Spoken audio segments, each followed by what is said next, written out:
What's good? Welcome in. This is the San Francisco 49ers Report. Hope all of you are having a great day. Coming up on today's show, a mailbag where we take your questions and your comments from all of our loyal and fantastic subscribers. First, though, make sure you join us for another watch party against the Atlanta Falcons on Sunday for Week 6 of the 2022 NFL season. San Francisco looking to make it 3 consecutive wins to push that record to 4-2. We'll be going live for a 30-minute pregame show, 12:30 p.m. Eastern, 9:30 a.m. Pacific. If you're on the West Coast, wake up early with us. The beers will be flowing. Can't wait to see all of you. Let's get it.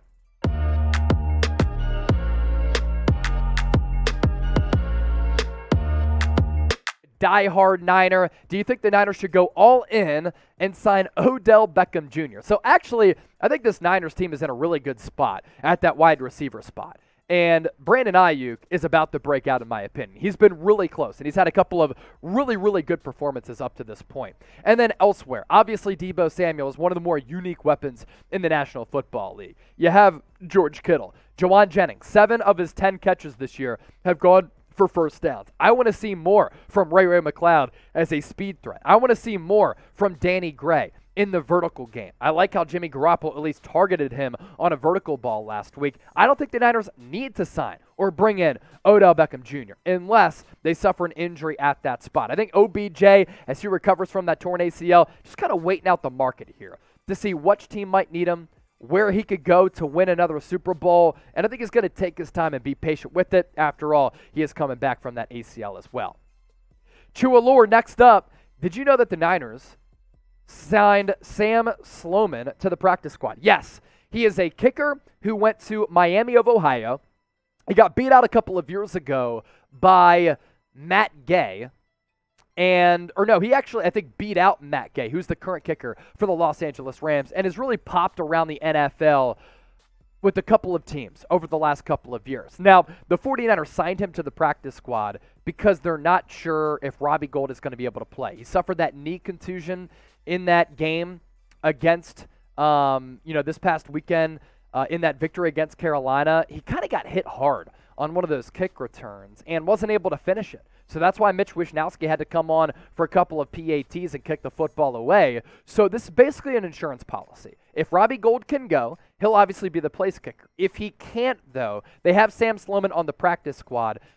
Then they'll deactivate Robbie Gould, elevate him to the active roster, and he will be the kicker on Sunday if Robbie Gould can, in fact, not go. James Kramer with this. Being an Oregon boy, I feel sorry for Mariota this week.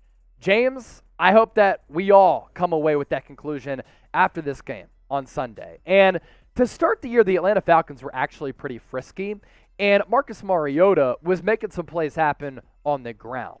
But through the air 2 weeks ago, he threw for like 110 yards. He just hasn't been able to take those necessary strides as a passer since winning the Heisman Trophy at Oregon with Chip Kelly leading the charge back in the day.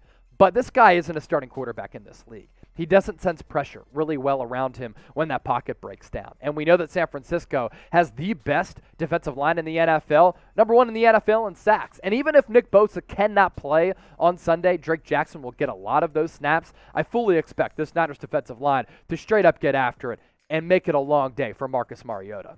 Gingerbread Man's Trucking, what up? Are you worried about George Kittle? I'm not. I think this is a little bit overplayed. I think it's a little bit overblown. Going into the game last week against Carolina, I wanted to see more from George Kittle, and we did. I thought that George Kittle actually had a pretty solid game. I think the reason that he didn't get targeted all that much after really the first half is because he had that inexcusable fumble, which would have led to the Niners probably at least scoring 3 or 7 more points. But George Kittle looked like the regular George Kittle, right? He was breaking tackles. There was that one play that got called back where he carried like 4 defenders down inside the 5. He caught that long ball down the sideline on that little back shoulder ball, made a couple of really big plays in this pass game. They're using him a lot as a blocker because they don't have Trent Williams. That's why he hasn't been involved as much as a pass catcher. General Manager Evan Henders, what up, brother? With the injury, does the Niners now sign Josh Norman or Malcom Butler or trade for Desmond King or Noah Igbinoghene? I butchered that name, by the way. That was awful. I will fully admit to that. Noah Igbinoghene. There you go. Trey said it. No, I don't think so. with the Emmanuel Mosley injury. There are replacements on this roster that the Niners can turn to at that cornerback spot. I don't think that they need to sign Josh Norman. He's cooked, Evan. He's absolutely cooked, and he was cooked last year. Desmond King, also don't think he's that good of a player. They're going to look within this roster. And again, let me continue to say this. Reinforcements are on the way. Why? Jason Verrett. He's working out pregame against Carolina. He is now going to be thrust into a larger role. So too is Ambry Thomas. So too is Deommodore Lenoir. And if Lenoir goes out wide, then you have more Samuel Womack in that slot spot. And Charvarius Ward has been one of the best corners in the NFL up to this point. The Niners are good at secondary. That was an area that they addressed this offseason. They made it a deeper unit this year as compared to last year because they saw last year it was a big problem when they had to bring in Drake Kirkpatrick and Josh Norman getting in desperation territory. Joe, what up, Joe Squared? Who do you think is the most impactful person lost to injury? Is there any chance that we get anyone from free agency? Chase, you the GOAT. Enjoy listening to you and your team. Really appreciate that, Joe Squared. Emmanuel Mosley is a huge loss because he was playing excellent football. He did not give up a touchdown in coverage last year, and this year he had given up one touchdown, but he was on his way to breaking the mark for pass breakups that he had last year in a career year, and why it's so unfortunate for Emmanuel Mosley, final year of his contract, and he was on his way to really getting a bag, either from the Niners or a different team out there. So that does hurt your cornerback depth and your overall defense to a certain degree. That's certainly impactful. Obviously, if Nick Bosa has suffered a long-term injury, that's the most impactful. But as of now, it doesn't appear like that's going to be the case. Jimmy Ward might be able to play with that club on his hand. Robbie Gould, that might be a huge injury for the short term because if this game comes down to a field goal and you have to rely on Sam Sloman, that's a little bit of a problem, right? And these field goals, they can win and they can lose you games. So really, all of them are impactful, but Emmanuel Mosley, my heart hurts for him the most. BetUS is today's sponsor for our mailbag. Best sports book out there. It's not even close. Chatsports.com/49bet. Promo code Niners125 for a 125% deposit bonus. You put in $100, you get $125 in free money to game with. That's $225 to bet on San Francisco. And for the first time this year, the Niners, the outright favorites to win the NFC West. The Rams are falling apart. The Cardinals aren't good. The Seahawks lost in dramatic fashion to the New Orleans Saints. That has vaulted the Niners up to clear-cut favorites to win this division. You want to take the Niners to win it? Do so with our sportsbook partner, Niners at -180 right now going into Week 6. Gingerbread Man's Trucking. Are you worried about Kittle? Yeah, I talked about this question. I'm not too worried about him. I think he's going to be okay. David Delgado. Love the lion picture, by the way. That's good stuff right there. Jimmy's playing good football the last couple of games. If the Niners win the Super Bowl, do the Niners sign him again? He is playing good football. And Jimmy Garoppolo has had one of the more fascinating careers among all quarterbacks in the history of the NFL.